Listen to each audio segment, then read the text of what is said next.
Hi everyone and welcome to a new video. तो this video is going to be a revision video of heat. ये heat का revision video होने वाला है and इस series में मैं पहले भी 2 वीडियो अपलोड कर चुका हूँ, एक वेव ऑप्टिक्स के ऊपर, एक मॉडर्न फिजिक्स के ऊपर। तो आप उन दोनों वीडियो को भी जाके देख सकते हो। तो स्टार्ट करते हैं इस वीडियो को। तो जो हीट एंड थर्मोडायनेमिक्स चैप्टर है ना, उसमें बहुत सारे चैप्टर्स इन्वॉल्व होते हैं, लाइक थर्मल एक्सपेंशन हो गया, कैलोरीमेट्री हो गया, हीट ट्रांसफर हो गया। एंड ये दोनों अलग मैं मानता हूँ, लाइक केटीजी एंड थर्मोडायनेमिक्स थोड़ा अलग हो जाता है हीट से। तो अपन हीट में ये तीनों चैप्टर्स की बात करने वाले हैं, ठीक है। Thermal expansion, calorimetry and heat transfer. तो स्टार्ट करते हैं वीडियो को, लाइक स्टार्ट करते हैं टॉपिक को। तो थर्मल एक्सपेंशन का बेसिक मोटो क्या होता है, लाइक जब टेम्परेचर को हम लोग बढ़ाते हैं तो लाइक एक्सपेंशन देखने मिलेगा, ठीक है। Like inter ionic bond, sorry inter molecular bond वगैरह में, तो उसको अपन बोलते हैं थर्मल एक्सपेंशन, ठीक है। हीट के कारण एक्सपेंशन। तो ये एक ग्राफ होता है, ठीक है। ग्राफ लाइक ये potential energy and radius, like R है, ये डिस्टेंस, इंटर आयोनिक डिस्टेंस होता है ये ए एंड बी के बीच में। तो उसके बीच में ये ग्राफ देखने मिलता है। तो कैसा होता है ना कि आपसे बोल दिया जाए कि अच्छा ये ग्राफ है, ये पूरा ग्राफ है एंड टेम्परेचर अपन बढ़ा रहे हैं, तो इसके बीच में क्या होगा, एक्सपेंशन होगा या फिर लाइक कंप्रेशन होगा। तो कैसे निकालते हैं अपन, लाइक देखते हैं इसको कैसे निकालते हैं। तो आप अगर एक कॉन्सेप्ट समझो, ठीक है। ए और बी मान लो ये दोनों पार्टिकल हैं, इन दोनों के बीच का इंटरआयोनिक डिस्टेंस है आर, ठीक है। टेम्परेचर अपन बढ़ा रहे हैं तो ये मान लो एक्सपेंड हो रहे होंगे, ठीक है। ये इधर की ओर एक्सपेंड हो रहे होंगे, तो फिर इनके बीच में वो जो लाइक स्ट्रेन वगैरह है वो तो बढ़ेगा ना, लाइक स्टेबल तो नहीं रहेंगे ये। तो ये क्या चाहेंगे, ये चाहेंगे कि वापिस से वो लाइक ये जो मिड पॉइंट था उसकी तरफ आए। दोनों पार्टिकल यही चाहेंगे, ठीक है। तो अपन इसमें भी वही कंसेप्ट लगाते हैं, लाइक ग्राफ में भी। इसमें देखो लाइक मान लो ये इस पॉइंट पे देखेगा अपन, ठीक है, इस पॉइंट पे। तो ये लाइन अपन ड्रॉ किए इधर, ठीक है। ये लाइन इधर ड्रॉ हुआ। ये जो पॉइंट है, लाइक इसको मैं डिलीट करता हूँ, ये जो पॉइंट है पॉइंट ए, और ये जो पॉइंट है इसको मान लेते हैं पॉइंट बी। तो ए से मान लो इसका कुछ डिस्टेंस होगा, ये डिस्टेंस, और बी से कुछ डिस्टेंस होगा, ये डिस्टेंस। तो ये दोनों का जो लाइक मिड पॉइंट होगा ना, ये दोनों का मिला के मिड पॉइंट वो कुछ इधर आ रहा होगा, ठीक है, इधर। ये मिडिल से थोड़ा सा राइट वे, समझ रहे हो। तो अपन ऐसे कैलकुलेट करते हैं, ठीक है। ये जब पॉइंट इधर आ रहा होगा, लाइक राइट वे आ रहा होगा, तो क्या हो रहा है, ये एक्सपेंशन हो रहा है ना, क्योंकि इधर तो आर बढ़ रहा है, इंटरआयोनिक डिस्टेंस, ये तो एक्सपेंशन हो गया, ठीक है। ऐसे अपन कैलकुलेट करते हैं मिड पॉइंट से। तो मैं लाइक अगर जनरली बता दूं, तो ग्राफ का शेप अगर ऐसा रहे ना, तो लाइक ये लाइन ऐसे जाएगी, एंड ग्राफ का शेप अगर इस पे रहेगा, लाइक ये करके एंड ऐसे, लाइक ये पीछे तो नहीं जाएगा ऑब्वियसली, बट लाइक ऐसे कुछ, ठीक है। मतलब समझ रहे हो ना, मैं वो ड्रॉ नहीं कर पा रहा हूँ, बट ऐसा कुछ। तो उसमें फिर ऐसा जाएगा, कंप्रेशन होगा, फिर समझ रहे हो, तो वही होगा। अच्छा एक क्वेश्चन देख लेते हैं, what will happen if you increase the temperature in each case. मान लो ये दो केस अपने पास, ठीक है, दो केस दे रखा। इसमें अगर टेम्परेचर इंक्रीज करे तो क्या सीन होगा, ठीक है। अब तुम सोचो, मैंने जो बताया था कि ऐसे अपन मिड पॉइंट से, सॉरी, मिड पॉइंट से ऐसे अपन ड्रॉ कर देंगे, ठीक है। एंड इसमें भी ऐसे हो जाएगा। तो दोनों में क्या सीन हो रहा है, एक में कंप्रेशन दिख रहा है तुम्हें, लाइक साफ साफ दिख रहा होगा, इसमें तो रेडियस इधर घट रहा है, एंड इसी की तरफ ये लाइक ग्राफ जाने का ट्रेंड कर रहा है, एंड ये जो लाइन है वो राइट वर्ड जाने का लाइक ट्रेंड कर रहा है। तो ये एक्सपेंशन होगा इस केस में। तो सिंपल सा चीज़ है वही, लेकिन इसमें मैंने क्या लगाया, वही सेम चीज़। यहाँ पे मान लो एक यहाँ पे एक पॉइंट है, फिर एक यहाँ पे पॉइंट है, एंड दोनों का बीच का डिस्टेंस वगैरह कैलकुलेट करके वो आ जाता है। तो ये उतना कोई बड़ा इशू है नहीं। एक्सपेंशन कितने टाइप का होता है, एक्सपेंशन 3 टाइप का होता है obviously. Linear expansion, expansion in area and volume expansion, ठीक है। चाहे कोई क्वेश्चन हो, डाउट हो, या फिर कंसेप्ट ना समझ में आए, बोर्ड्स हो या फिर जेई नीट, पढ़ाई में कोई भी दिक्कत आ रही हो, तो उसका सोल्यूशन है फिलो ऐप। अपने डाउट्स को किसी भी टाइम क्लियर करें इन दिस 3 इजी स्टेप्स। सबसे पहले इस ऐप को प्ले स्टोर या फिर ऐप स्टोर से डाउनलोड करें, अपने फ़ोन नंबर से इजीली साइन अप कर लें, अपने क्वेश्चंस का पिक्चर लें या फिर उसे टाइप करके सबमिट करें, और फिलो आपको 60 सेकंड्स में इंडिया के टॉप एक्सपर्ट से लाइव कॉल पे कनेक्ट कर देगा। अब अगर कोई आपको और डाउट है तो आप बताइए। No sir, thank you. Thank you. So guys, it's that simple. Have any question? Just ask Philo.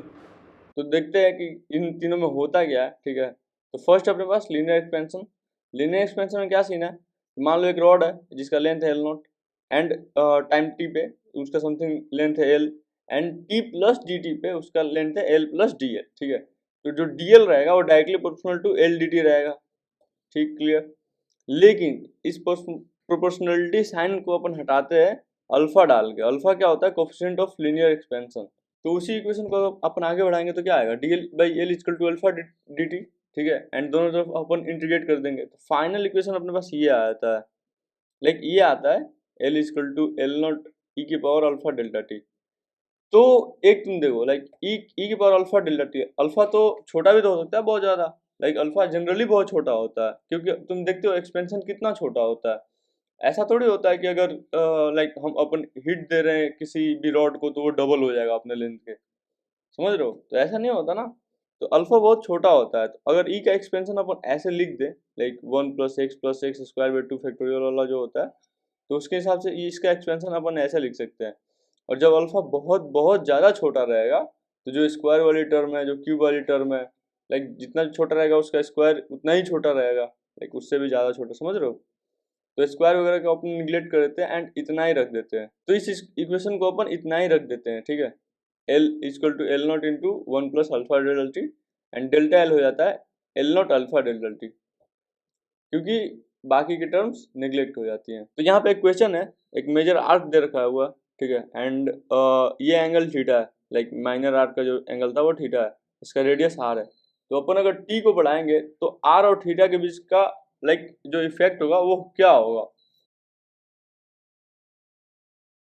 तो नेक्स्ट अपने पास आता है series and parallel combination of rods, ठीक है। इलोंगेशन इन रॉड तो अपन देख चुके हैं, like L alpha delta T होता है अगर उसका एल लेंथ होगा तो अपन रॉड्स को कैसा है ना कि सीरीज में भी कनेक्ट कर सकते हैं, पैरेलली भी कनेक्ट कर सकते हैं, ठीक है। तो सीरीज में कैसा होता है, लाइक ये मान लो L1 अल्फा 1 है, L2 अल्फा 2 है, L3 अल्फा 3, लाइक ये L1 इसका लेंथ है एंड अल्फा 1 इसका कोफिशिएंट है लीनियर एक्सपेंशन का। तो सिमिलरली तीनों में ऐसा ही होगा। तो फाइनली कैसा होगा, ये L1 plus L2 plus L3 इसका लाइक टोटल लेंथ हुआ। तो अपन क्या लिखेंगे एंड लाइक इसको अपन लाइक अल्फा इक्विवेलेंट निकालने के लिए यूज कर रहे हैं, ठीक है, ये ध्यान रखना। तो कैसा होगा, alpha 1 L1 delta T plus alpha 2 L2 delta T plus alpha 3 L3 delta T, that is equal to L1 plus L2 plus L3 alpha equivalent, ठीक है, into delta T obviously change in temperature होगा। तो इससे अब direct ही like अपने को result मिल जाएगा alpha equivalent का, जो कि ये होगा, ठीक है। तो इतना कोई इशू है नहीं इसमें, ये काफ़ी ज़्यादा इजी है। मेन चीज़ इधर आता है पैरेलल वाले में। तो पैरेलल वाले में कैसा होता है ना, मान लो तुम दो को पैरेलली ज्वाइन किए एंड एक का अल्फा लाइक एक अल्फा बड़ा है एक अल्फा छोटा है, ठीक है। अपन इस केस में अल्फा 1 को बड़ा मान लेते हैं। तो क्या होगा, ये तो ज़्यादा इलोंगेट होगा, ज़्यादा इलोंगेट होगा एंड जो नीचे वाला है वो तो कम इलोंगेट होगा ना, समझ रहे हो ये चीज़, क्योंकि अल्फा 1 ज़्यादा है। तो एल नॉट दोनों का अगर सेम है, अल्फा 1 ज़्यादा है, तो डेल्टा टी टेम्परेचर बढ़ाने पे इलोंगेशन इसमें ज़्यादा होगा ऑब्वियसली। तो जब इसमें इलोंगेशन ज़्यादा होगा तो ये ज़्यादा लंबा हो जाएगा एंड ये कम लंबा होगा, समझ रहे हो। तो ये बेंड हो जाएगा ना इस वे में। क्यों बेंड होगा, क्योंकि दोनों तो कनेक्टेड है आपस में एंड इसमें दोनों का थिकनेस जो है वो डी डी दे रखा हुआ है, लाइक हर एक दोनों रॉड्स जो हैं उनके थिकनेस डी है। तो उनके लाइक उनके थिकनेस का हाफ कितना होगा, डी/2 होगा, ओके। तो मान लो लाइक ये जो बीच से अपन डिस्टेंस लेंगे तो वो क्या होगा, एक होगा r माइनस डी/2, एक होगा r प्लस डी/2। तो अगर अपन इक्वेशन लिखेंगे तो कैसे लिखेंगे, L0 1 plus alpha 1 delta T like एक का total length equal to r plus d theta. अच्छा ये कहाँ से आया, r प्लस डी/2 थीटा कहाँ से आया। तो जो ये इक्वेशन होता है ना आर्क का लेंथ अपन कैसे लिखते हैं, r थीटा। तो इसमें r की जगह r प्लस डी/2 आएगा क्योंकि हम लोग आउटर का लिख रहे हैं एंड ये r से डी/2 ज़्यादा लेंथ है, समझ रहे हो।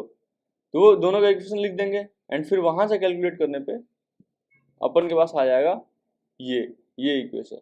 ऐसे कैलकुलेट होता है ये, ठीक है। तो इसमें भी ज़्यादा कोई लाइक कुछ था नहीं, बट एक चीज़ समझना था कि हाँ ये बेंड हो जाएगा अगर अल्फा 1 अल्फा 2 में डिफरेंस है तो, और नहीं डिफरेंस है तो पैरेलली जाएगा, लाइक दोनों एक दूसरे के साथ ही जाएंगे।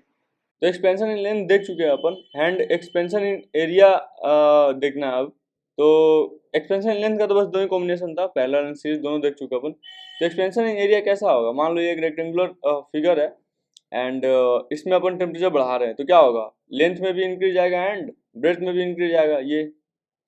तो अपन लाइक इनिशियल एरिया तो लिख देंगे L1 L2, फाइनल एरिया कैसे लिखेंगे, तो फाइनल एरिया अपन ऐसे लिखेंगे, दोनों का लाइक दोनों का फाइनल लेंथ लेके मल्टीप्लाई कर देंगे, एंड जब मल्टीप्लाई करेंगे तो मान लो एक तो आएगा α1 प्लस α2 डेल्टा टी, एक आएगा α1 इंटू α2 डेल्टा टी, लाइक इसको मल्टीप्लाई करने में तुम देख रहे होगे जब ये फैक्टर इससे मल्टीप्लाई होगा, समझ रहे हो, तो उस टाइम पे α1 इंटू α2 आएगा। और तुम्हें पता होता है कि अल्फा तो छोटा होता है, तो α1 भी छोटा होगा कुछ, α2 भी छोटा होगा, लाइक दोनों मिला के बहुत ज़्यादा छोटे हो जाएंगे ना, तो उसको अपन नेग्लेक्ट कर देंगे, लाइक जीरो मान लेंगे, ठीक है। तो इसमें कैसा आता है, दो टर्म आता है, ठीक है, यानी एन आइसोट्रोपिक और आइसोट्रोपिक। तो आइसोट्रोपिक में कैसा होता है, α1 α2 सेम रहेगा, एंड एन आइसोट्रोपिक में कैसा होगा, α1 α2 डिफरेंट रहेगा, बस इससे ज़्यादा कुछ नहीं होता। तो फाइनली हमारे पास आ जाएगा, लाइक ये जो इक्वेशन था दिखा देता हूँ मैं, ये जो इक्वेशन बन के आया था, ठीक है। तो इसमें कैसा होगा कि α1 प्लस α2 को अपन समथिंग अदर चीज मान लेंगे, लाइक बीटा मान लेंगे, ठीक है। बीटा कैसा हो जाएगा, coefficient of like areal expansion, linear नहीं होगा वो, एरियल एक्सपेंशन हो जाएगा, समझ रहे हो। तो ये फाइनल इक्वेशन आएगा अपने पास, a equal to A not into one plus beta alpha T. तो डेल्टा क्या होगा, चेंज इन एरिया क्या होगा, A not beta alpha T T. तो सेम ऐसे ही अपन वॉल्यूम एक्सपेंशन भी कर लेंगे, इसमें गामा आ जाएगा, समझ रहे हो, v equal to V not into one plus gamma delta T, and जो अल्फा बीटा और गामा का जो रेशियो होगा 3:2:1 होगा, समझ रहे हो। अगर कोई सा भी एक वॉल्यूम एक्सपेंशन हो रहा है, मान लो ये क्यूब है, ठीक है, क्यूब के अंदर एक वॉल्यूम एक्सपेंशन हो रहा है, तो वो जो गामा होगा 3 टाइम्स अल्फा होगा, समझ रहे हो, alpha X plus alpha Y plus alpha Z. तो इसके बाद की सारी चीजें लाइक उतनी मायने नहीं रखती हैं, ठीक है, फिर भी मैं बता देता हूँ एक बार। Effect of temperature on density, तो डेंसिटी पे क्या इफेक्ट पड़ेगा, लाइक टेम्परेचर जब अपन बढ़ाएंगे इंक्रीज करेंगे तो डेंसिटी डिक्रीज होगी, क्योंकि वॉल्यूम एक्सपेंशन होगा ना। तो नेक्स्ट अपने पास coefficient of apparent expansion. Apparent क्या होता है, जो अपने को अपीयर हो रहा है, ठीक है, जो अपने को अपीयर हो रहा है, ये लाइक इंपॉर्टेंट चीज है। तो मान लो एक कंटेनर है, मान लो एक कंटेनर है एंड उसके अंदर कुछ लिक्विड रखा हुआ है, ठीक है, एंड दोनों का एंड दोनों के वॉल्यूमेट्रिक एक्सपेंशन का कोफिशिएंट है गामा एल एंड गामा सी। तो कैसा होगा, मान लो अगर गामा एल बड़ा है तो जब ये एक्सपेंड करेंगे तो कुछ वाटर बाहर आ जाएगा, समझ रहे हो, क्योंकि ये तो ज़्यादा एक्सपेंड करेगा ना, गामा एल अगर ज़्यादा है तो ऐसा सीन हो जाएगा। तो वॉल्यूम जो एक्सपेंड आउट होगा वो, क्योंकि वॉल्यूम तो दोनों का सेम है, ये कंटेनर का एंड उसमें जो लिक्विड है, क्योंकि वो पूरा भरा हुआ है। तो V not into gamma L minus gamma C delta T. तो ये जो gamma L minus gamma C होता है ना, यही होता है कोफिशिएंट ऑफ एपरेंट एक्सपेंशन। तो नेक्स्ट है अपने पास thermal stress and thermal strain, ठीक है। तो थर्मल स्ट्रेस एंड स्ट्रेन कब डेवलप होता है, मान लो एक रॉड लिए एंड ये दोनों वॉल के बीच में लगा दिए, ठीक है, एंड टेम्परेचर को बढ़ा रहे अपन, तो क्या होगा, टेम्परेचर जब बढ़ेगा तो रॉड इलोंगेट होना चाहेगा, बट वॉल उसको रोकेगा, तो उस टाइम पे स्ट्रेस एंड स्ट्रेन डेवलप होता है, ठीक है। तो ये जो फोर्स है ना, फोर्स एंड ये जो इसका क्रॉस सेक्शनल एरिया है, तो force upon cross sectional area होता है थर्मल स्ट्रेस, ठीक है, and delta L upon L होता है थर्मल स्ट्रेन। तो यहीं पे अपन यंग्स मॉडुलस को डिफाइन करते हैं, ठीक है। तो यंग्स मॉडुलस क्या होता है, यंग्स मॉडुलस होता है stress upon strain, stress F by A upon delta L by L. तो यस यंग मॉडुलस को अपन वाई से डिनोट करते हैं।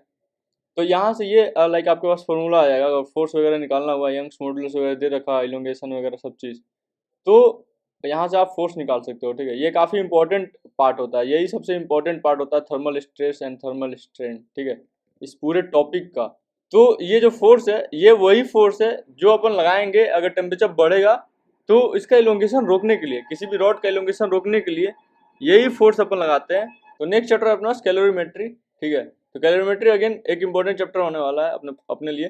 तो कैलोरीमेट्री बेसिकली होता क्या है, तो जो अपन लाइक मेजर करते हैं किसी भी चीज़ का स्टेट में चेंज या फिर समथिंग फेज में चेंज, कुछ भी में change due to like temperature increase या डिक्रीज हो रहा है, तो उस लाइक जो मेजर करने के जो प्रोसेस होते हैं, लाइक जो साइंस होता है जिसको अपन पढ़ते हैं, उसको अपन बोलते हैं कैलोरीमेट्री, ठीक है। तो मान लो एक मास है, उसमें अपन कुछ हीट प्रोवाइड किया, क्यों यहाँ पे हीट है, तो उसमें टेम्परेचर राइज होगा या फिर उसका फेज चेंज होगा, तो इसके बारे में अपन पढ़ेंगे। तो जब चेंज इन टेम्परेचर होता है ना, उसको अपन बोलते हैं, वहां पे अपन ये फॉर्मूला यूज करते हैं, Q equal to M S delta T. इसमें एस क्या है, एस होता है specific heat capacity. Specific heat capacity मतलब किसी भी एक डिग्री सेल्सियस वगैरह या फिर 1 डिग्री केल्विन चेंज के लिए, टेम्परेचर चेंज के लिए, 1 यूनिट मास के लिए जो अपन हीट सप्लाई करते हैं उसको अपन बोलते हैं स्पेसिफिक हीट कैपेसिटी, ठीक है। तो उसको इसको अदर फॉर्म में ये भी बोल सकते हैं, Q equal to C delta T. यहाँ पे हीट कैपेसिटी हो जाएगा, स्पेसिफिक नहीं होता, एंड हीट कैपेसिटी होता है एम एस, ठीक है। मास से उसको मल्टीप्लाई करते हैं, एंड सेम इसको Q equal to N C delta T भी लिख सकते हैं। यहाँ पे सी हो जाएगा मोलर स्पेसिफिक हीट कैपेसिटी, क्योंकि मोलर लाइक एक मोल के लिए, ठीक है, उसको एन मोल से मल्टीप्लाई कर देंगे। तो इसमें यही होता है। एंड ये जो specific heat of ice and जो वाटर होता है ना, जो specific heat of ice and water होता है, ये याद करना बहुत बहुत ज़्यादा जरूरी होता है, ये इंपॉर्टेंट होता है। ये आपसे एक्सपेक्ट किया जाता है कि आपको याद हो, क्वेश्चन में या फिर दे रखा होगा, बट आप इसको याद ही कर लो, अगर नहीं दे रखा हो तो काम आ जाएगा, ठीक है। नेक्स्ट आता है अपने पास फेज चेंज, ठीक है, क्योंकि अगर अपन टेम्परेचर किसी को दे रहे हैं तो उसका फेज भी तो चेंज हो सकता है। मान लो आइस से सॉलिड से लिक्विड हो गया, लिक्विड से गैस हो गया।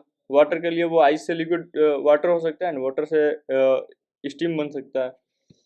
तो इसमें दो तरह की फेज चेंज होती है, ठीक है। या तो वो सॉलिड से लिक्विड बन रहा है, या फिर लिक्विड से सॉलिड बन रहा है, या फिर लिक्विड से गैस बन रहा है, गैस से लिक्विड बन रहा है।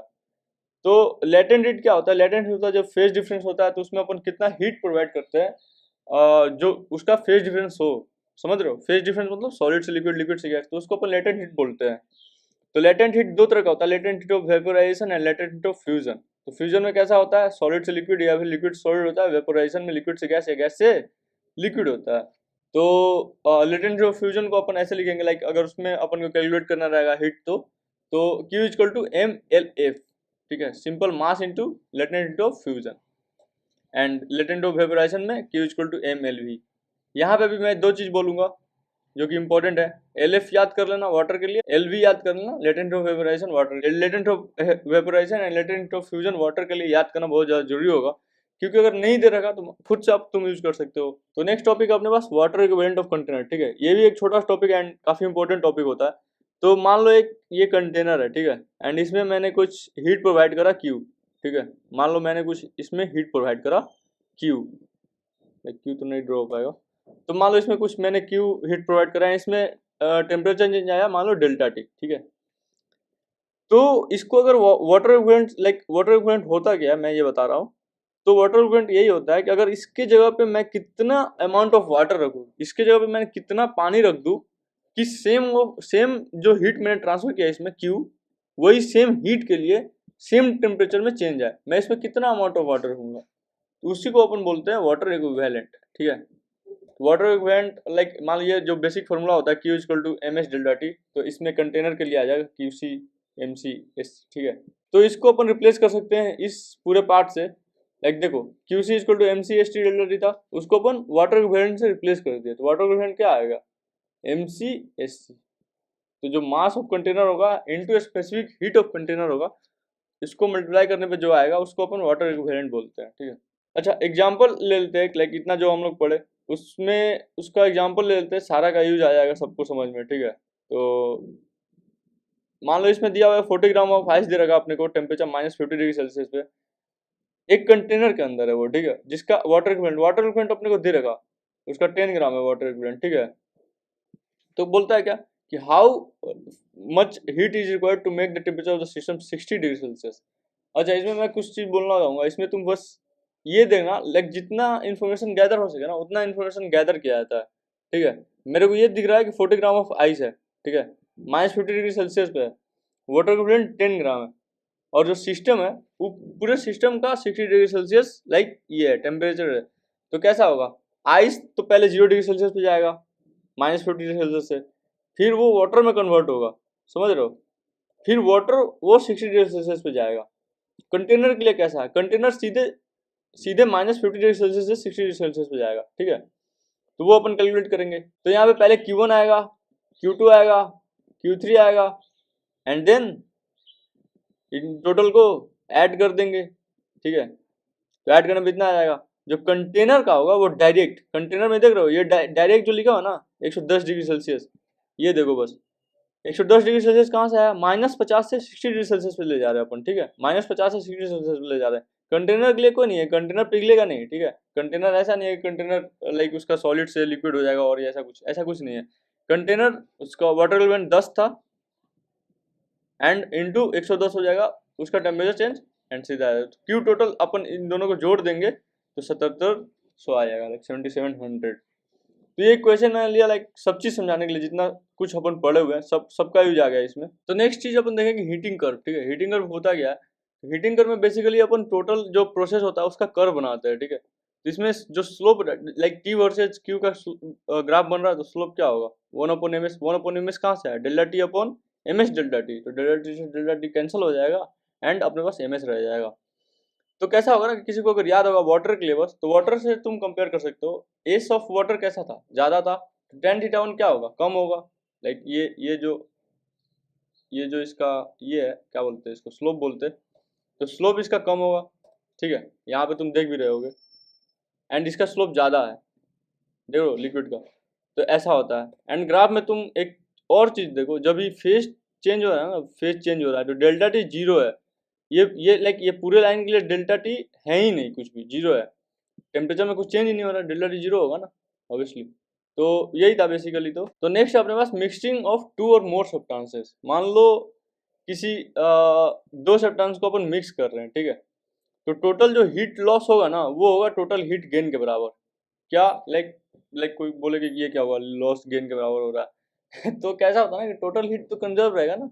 यही तो बेसिकली जो कैलोरीमेट्री का प्रिंसिपल होता है ना, यही कहता है, हीट लॉस सराउंडिंग से नहीं होना चाहिए कुछ भी, ठीक है, जो सिस्टम का हीट है वो लाइक सेम ही रहना चाहिए। तो अपन यहाँ पे मान के चल रहे हैं कि T2 बड़ा है, एंड ये भी मान के चल रहे हैं कि T1 छोटा है, ठीक है, लाइक T1 T फाइनल से भी छोटा है। ऑब्वियसली अगर T1 T2 समथिंग रहेगा तो T फाइनल बीच का कोई सा टेम्परेचर रहेगा, समझ रहे हो तुम। तो हीट लॉस बाई M2 कितना होगा, like M2 H2 T2 minus TF ms delta T. Heat gain by M1 कितना होगा, ये दोनों को इक्वल कर देंगे, ठीक है, T1 T2 अपने को फाइनल पता होता है, TF मिल जाएगा यहाँ से, तो जब TF मिल जाएगा T1 T2 लाइक पता ही था, तो और कुछ चाहिए ही क्यों। अब आता है अपने पास नेक्स्ट चैप्टर हीट ट्रांसफर, ठीक है। हीट ट्रांसफर के तीन मेथड होते हैं, कंडक्शन, कन्वेक्शन और रेडिएशन। तो अपन सबसे ज्यादा पढ़ने वाला है कंडक्शन, फिर रेडिएशन, ठीक है। कन्वेक्शन अपन लाइक रिक्वायर्ड नहीं है, ठीक है, ये अपन पढ़ते नहीं है। तो कंडक्शन एंड कन्वेक्शन में कैसा होता है कि मीडियम रिक्वायर्ड होता है, एंड रेडिएशन में कैसा होता है कि कोई सा मीडियम रिक्वायर्ड नहीं होता, ठीक है, रेडिएशन डायरेक्ट होता है विदाउट अ मीडियम। सो जो एक सन रेज जो अर्थ पे आ रहा है वो भी रेडिएशन के थ्रू आ रहा है, उसमें सोचो बीच में तो लाइक स्पेस है, नल है ना वो, तो लाइक उसमें कुछ है ही नहीं, तो उसके बावजूद अपन रेडिएशन फील कर सकते हैं ना, ये एक प्राइम एग्जांपल है, ठीक है इसका। तो कंडक्शन में कैसा होता है कि अपन एक जगह से हीट ट्रांसफर करते हैं एंड दूसरी जगह पर हीट लाइक जाता है, दूसरी जगह से हीट जाता है, तो टेम्परेचर डिफरेंस की वजह से ये हीट ट्रांसफर होता है। ये जहाँ पे क्रॉस सेक्शनल एरिया है इसका, तो जो रेट ऑफ हीट ट्रांसफर होता है ना वो क्या होता है, Q equal to ms delta T था, उसको अपन सब रिप्लेस कर देंगे, तो dq बाई dt क्या हो जाएगा, K A by L delta T. अब ये कहाँ से है मैं बताता हूँ, इसको अपन कंपेयर करते हैं लाइक करंट से, चेंज इन ट्रांसफर लाइक वो, इसको अपन कंपेयर करते हैं करंट से dq बाई dt से, वहाँ सब चीज पता चल जाएगा तुम लोग को। तो इसमें L कैसा होता है, distance between two cross sectional, like वो जो ये है ना, ये टोटल इसका L होता है, ठीक है, ये तो ऑब्वियसली सबको पता होगा। Delta T change in temperature, के थर्मल कंडक्टिविटी होता है, यहाँ पे सबसे मेन चीज होता है के होता है यहाँ पे थर्मल कंडक्टिविटी। तो जब अपन कंपेयर करते हैं हीट ट्रांसफर को चार्ज ट्रांसफर से, तो क्या होता है, मान लो इधर लेते हैं अपन हीट, इधर लेते हैं चार्ज, तो जो हीट का लाइक वो जो फ्लो होगा उसको अपन लिखते हैं dq बाई dt, एंड ये जो चार्ज है इसको भी लिखते हैं dq बाई dt, ठीक है, ये बट ये करंट होगा, ये हीट करंट होगा, ठीक है। यहाँ पे जो चेंज इन टेम्परेचर है उसको अपन कंपेयर कर सकते हैं चेंज इन वोल्टेज से, ठीक है, पोटेंशियल डिफरेंस है, ये टेम्परेचर डिफरेंस है। तो इसको क्या लिख सकते हैं इधर, v equal to I R, तो यहाँ पे v क्या है, v लाइक इसको कंपेयर क्या करना है अपन t से, ठीक है, तो यहाँ पे अपन लिखेंगे i equal to dq by dt and dq को k a dt by l, ठीक है। अब ये l कहाँ से आया, इसको अपन लिख देते हैं r, l अपन a के करके इसको लिख देते हैं अपन r, ठीक है, थर्मल रेजिस्टेंस इसको बोल देते हैं अपन, ठीक है, ये सेम चीज आ जाएगा ना।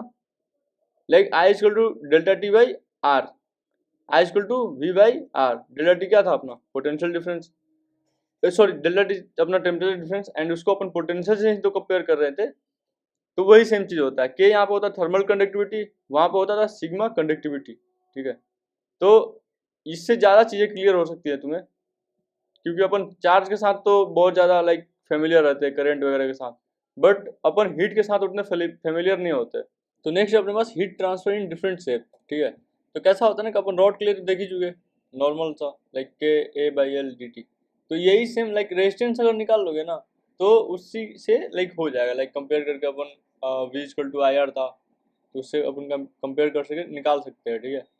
तो सेम अपन को लाइक सॉलिड स्फीयर है एंड T1 अंदर है T2 बाहर है लाइक टेम्परेचर, तो रेडियली लाइक हीट का ट्रांसफर होगा, तो उस हिसाब से आई तुम लिख सकते हो, ठीक है। लाइक ये तो प्रॉपर इंटीग्रेशन से आता है, बट इजी इंटीग्रेशन होता है इसका। अब सिलेंडर है, लाइक इसका जो इनर सिलेंडर है उसका टेम्परेचर है T1 एंड जो आउटर टेम्परेचर है उसका टेम्परेचर है T2, ठीक है। तो उसका कैसे होगा, तो उसमें भी सिंपल सा यही है, लाइक नॉर्मल इंटीग्रेशन करो। इसको अपन कैपेसिटर से भी कर सकते हो, अगर किसी को कैपेसिटर आता हो तो तुम इसको एक बार ट्राई करना कैपेसिटर से, ठीक है। कैपेसिटर से भी निकल जाएगा, एंड बाकी ये आर से तो निकल जाएगा लाइक रेजिस्टेंस निकाल के। अब आता है अपने पास रेडिएशन, ये अपना फाइनल चैप्टर होने वाला है, ठीक है। तो ध्यान से देख लेना। रेडिएशन में कैसा होता है ना कि मान लो एक बॉडी है, ठीक है, तो वो बॉडी लाइक क्या क्या कर सकता है, हीट एक तो ट्रांसमिट कर सकता है, लाइक एमिट कर सकता है, हीट रिफ्लेक्ट कर सकता है, या फिर हीट एब्जॉर्ब कर सकता है, ठीक है। तो यही तीन चीज कर सकता है ना। तो अपन इसको कैसे लिख सकते हैं, हीट जो लाइक उसके पास आ रहा है वो या तो एब्जॉर्ब करेगा या फिर रिफ्लेक्ट करेगा या फिर ट्रांसमिट करेगा, ठीक है। तो यही तीन चीज कर सकता है वो। तो अपन क्या लिखते हैं ना, अपन कुछ कोफिशिएंट्स लेते हैं, ठीक है, कि Q A by Q I क्या होगा, ए क्या होगा कोफिशिएंट ऑफ एब्जॉर्प्शन, लाइक इस रेशियो में ये एब्जॉर्ब करेगा, कुछ चीजें ये रिफ्लेक्ट करेगा तो उसका रेशियो हो जाएगा आर, एंड कुछ चीजें ये ट्रांसमिट करेगा उसका रेशियो हो जाएगा टी। तो कॉमन सेंस से अपन ये समझ सकते हैं कि ए प्लस आर प्लस टी क्या होगा, 1 total, like Q A by Q I plus Q R by Q, like ये करके तीनों को जोड़ देंगे तो क्या आ जाएगा, 1 ही तो आएगा ऑब्वियसली। तो कैसा होता है ना कि आइडियल मिरर जो होता है उसका रिफ्लेक्शन तो 1 होता है, अपन को पता है, ठीक है। आइडियल ग्लास जो होता है उसका रिफ्लेक्शन उसका ट्रांसमिशन 1 होता है, ठीक है। वो रिफ्लेक्ट तो कुछ करता नहीं है, ट्रांसमिट कर देता है सारा। तो ब्लैक बॉडी जो होता है ना, एक बॉडी होता है लाइक अपन लाइक कलर में ब्लैक नहीं, ब्लैक बॉडी लाइक जिसका एब्जॉर्प्शन 1 हो, ठीक है। जितना उसमें अपन हीट दें वो सारा वो एब्जॉर्ब कर ले, ये उसको बोलते हैं अपन ब्लैक बॉडी। कलर ब्लैक होने से नहीं होता। तो अपने पास कुछ थ्योरी आती है, प्रिवोस्ट थ्योरी ऑफ रेडिएशन, काफी इंपॉर्टेंट थ्योरीज होती है। तो इसमें कैसा होता है ना कि इस थ्योरी का लाइक सबसे पहला ही चीज है यही है कि जो हर बॉडी होता है, कोई सा भी बॉडी है मान लो ये हर वेवलेंथ का लाइक रेडिएशन इमिट करेगा, हर वेवलेंथ का, ठीक है, हर वेवलेंथ का, समझ रहे हो। और जो रेडिएशन होता है वो लाइक कंटिन्यूअस फिनोमेना होता है। रेडिएशन लाइक कोई चीजें एब्जॉर्ब कर रहा है, कोई लाइक ट्रांसमिट कर रहा है, एमिट कर रहा है, समझ रहे हो, लेकिन रेडिएशन हो रहा है उसमें। एक और चीज आता है जो कि होता है लाइक एमिशन एंड एब्जॉर्प्शन, दोनों एक साथ हो रहा है होता है, ठीक है। लाइक कुछ चीजें तुम एब्जॉर्ब कर रहे हो, कुछ चीजें एमिट कर रहे हो। तो एक बॉडी है वो उसका एमिशन ज्यादा हो रहा है एब्जॉर्प्शन से, तो उस बॉडी का टेम्परेचर डिक्रीज करेगा, एंड अगर उसमें एब्जॉर्प्शन ज्यादा हो रहा है एमिशन से तो उस बॉडी का टेम्परेचर इंक्रीज करेगा, सोच रहे हो, लाइक एब्जॉर्ब ज्यादा करेगा तो टेम्परेचर इंक्रीज होगा ना। ऐसा होता है, बॉडी हमारी कूलिंग होती है ना, ठंड में आते लाइक बाहर से आते हैं एसी वगैरह में, तो ऐसा नहीं होता कि अपन हीट नहीं ले रहे, अपन हीट ले रहे होते बट एमिट ज्यादा कर रहे होते, समझ रहे हो, वो चीज होता है इसमें। तो एमिसिविटी क्या होता है, एमिसिविटी ई होता है like emissive power of a body upon emissive power of black body, उसको अपन ब्लैक बॉडी से कंपेयर करते हैं। स्टीफेंस लॉ का यही कहना होता है कि जो एनर्जी होता है एक बॉडी का वो होता है सिग्मा ए टी की पावर 4, सिग्मा जिसमें स्टीफन कांस्टेंट होता है, ए उस बॉडी का एरिया होता है एंड लाइक जिससे एब्जॉर्प्शन हो रहा है या फिर जो भी हो रहा हो, एंड टी टेम्परेचर, तो ई सिग्मा ए टी की पावर 4। तो नेक्स्ट है अपने पास किरचॉफ लॉ ऑफ रेडिएशन, ठीक है। तो किरचॉफ लॉ ऑफ रेडिएशन क्या बोलता है, लाइक एक सिस्टम लेते हैं अपन जिसमें एक नॉर्मल बॉडी को रखते हैं, एक ब्लैक बॉडी को रखते हैं, एंड ब्लैक बॉडी को इवन दे रहे हैं, नॉर्मल बॉडी को भी लाइक इवन दे रहे हैं एनर्जी, ठीक है। तो E1 क्या होगा, E एब्जॉर्ब होगा, क्योंकि जो ब्लैक बॉडी होता है वो उसका जब एब्जॉर्प्टिव पावर जो होता है, एब्जॉर्प्शन पावर जो भी बोल लो, वो 1 होता है, ठीक है। वो उसको जितना हिट दोगे वो एब्जॉर्ब कर लेगा। तो यहाँ पे कैसा होगा, E absorb equal to E emit. क्यों क्यों होगा, E एमिट के बराबर क्यों होगा, क्योंकि टेम्परेचर कांस्टेंट है ना, दे रखा ना यहाँ पे स्टेडी स्टेट, तो स्टेडी स्टेट पे टेम्परेचर कांस्टेंट होगा। तो जो E1 होगा अपन उसको EBB लिख लेते हैं ब्लैक बॉडी का, ठीक है। तो नॉर्मल बॉडी के लिए क्या सीन होगा, नॉर्मल बॉडी के सीन होगा E emit equal to A times E1, like जो एब्जॉर्प्शन जो पावर था, जितना एब्जॉर्ब कर सकता है ये उतना ही तो एमिट भी कर सकता है ना, क्योंकि T कांस्टेंट है स्टेडी स्टेट पे, ठीक है। जितना एब्जॉर्ब करेगा उतना एमिट करेगा। तो E1 का मान लो ये A पार्ट एब्जॉर्ब कर रहा है, ठीक है। अब अपन फर्स्ट इक्वेशन से देख सकते हैं कि जो E1 है, ये E1 है जो, तो ये E1 EV के बराबर है, तो E1 को EV के बराबर लिख दिया हमने। तो यहाँ से A equal to E of normal body अपन E ऑफ ब्लैक बॉडी आ जाएगा, ठीक है। लेकिन ये असली में होता क्या है, यही तो एमिसिविटी होता है, समझ रहे हो तुम। तो ये आंसर क्या आ जाएगा, A इक्वल टू E। तो हर बॉडी के लिए लाइक जो जितना बढ़िया एब्जॉर्प्शन पावर, जिसका जितना बढ़िया एब्जॉर्प्शन पावर रहेगा उतना वो बढ़िया इमीटर होगा, समझ रहे हो। तो ब्लैक बॉडी के लिए क्या होता है, ब्लैक बॉडी के लिए A भी 1 होता है एंड E भी 1 होता है। तो एक और चीज आता है अपने पास, विंस डिस्प्लेसमेंट लॉ, ठीक है। तो विंस डिस्प्लेसमेंट लॉ क्या बोलता है, बस इसमें यही चीज याद करने लगेगा, lambda maximum into T is constant, ठीक है। मैंने जैसा बोला था कि हर बॉडी हर वेवलेंथ हर वेवलेंथ का एमिशन करता है, तो उसका कोई ना कोई तो लेमडा मैक्सिमम होगा ना। तो उस lambda maximum into time, like उस टेम्परेचर के लिए जो उसका लेमडा मैक्सिमम होगा इंटू जो टेम्परेचर होगा, टाइम सॉरी टाइम बोल दिया था मैंने, ये टेम्परेचर है, इंटू जो टेम्परेचर होगा वो होगा कांस्टेंट, ठीक है। तो ये बस याद कर लेना, वो जो कांस्टेंट होता है ये होता है वो 288 centimetre kelvin for black body. तो यही होता है विंस डिस्प्लेसमेंट लॉ, इसके अलावा कुछ नहीं होता। तो अपन पावर लॉस देख लेते हैं सराउंडिंग में, लाइक जो ये मान लो एक बॉडी है, ठीक है, ये कुछ एब्जॉर्ब करेगा कुछ एमिट करेगा, तो इसका पावर लॉस होगा क्या, ठीक है। तो ये पावर एमिट कौन सा करेगा, जो इसका बॉडी टेम्परेचर उसके हिसाब से, ई सिग्मा ए टी की पावर 4, ई क्यों आया, एमिसिविटी से मल्टीप्लाई करते हैं अपन, ठीक है। तो ई सिग्मा ए टी की पावर 4, टी इसका टेम्परेचर है, बॉडी टेम्परेचर है, ठीक है। एंड जो ये एब्जॉर्ब करेगा वो तो सराउंडिंग के टेम्परेचर के हिसाब से करेगा ना, समझ रहे हो। तो नेट पावर लॉस क्या हुआ, जो इसने लाइक एमिट करा और जो इसने एब्जॉर्ब करा था वो हुआ पावर लॉस, ठीक है। तो नेट पावर लॉस को अपन minus d Q by D t लिख सकते हैं, माइनस क्यू लॉस के लिए, बाकी का power D Q by D T, ठीक है। एंड देन इसको अपन ऐसे लिख सकते हैं, ठीक है, minus M S D T by like D T by D T, ठीक है, डी कैपिटल टी टेम्परेचर वाला। तो ये अपन पावर के लिए लिख सकते हैं। तो नेक्स्ट आता है अपने पास न्यूटन्स लॉ ऑफ कूलिंग। तो न्यूटन्स लॉ ऑफ कूलिंग में क्या करते हैं ना, अपन थोड़ा बहुत लाइक अप्रोक्सीमेशन वगैरह करते हैं, ठीक है। एंड उसके बाद अपन किसी भी चीज को एक्यूरेटली तो नहीं मेजर कर सकते ना। जो अपन पावर लॉस देख रहे थे उसमें टी की पावर 4 जा रहा है, सोच रहे हो कितना गंदा जाएगा इक्वेशन।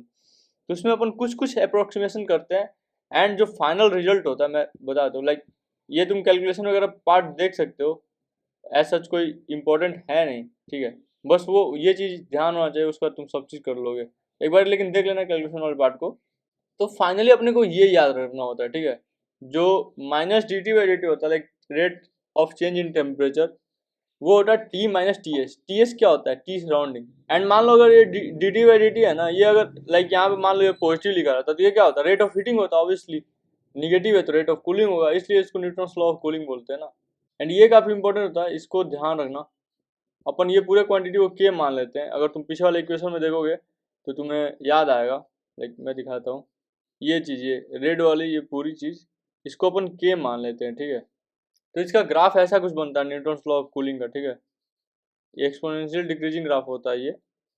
नेक्स्ट अपने पास average form of Newton's law of cooling, ठीक है। एवरेज फॉर्म इसका कैसे निकालते हैं, तो मान लो तुम्हें एक कोई टेम्परेचर दे दिया लाइक बॉडी का कि हाँ ये T1 टेम्परेचर है, उसके बाद ये T2 टेम्परेचर गया, बट इसके बीच में सराउंडिंग का टेम्परेचर था TS।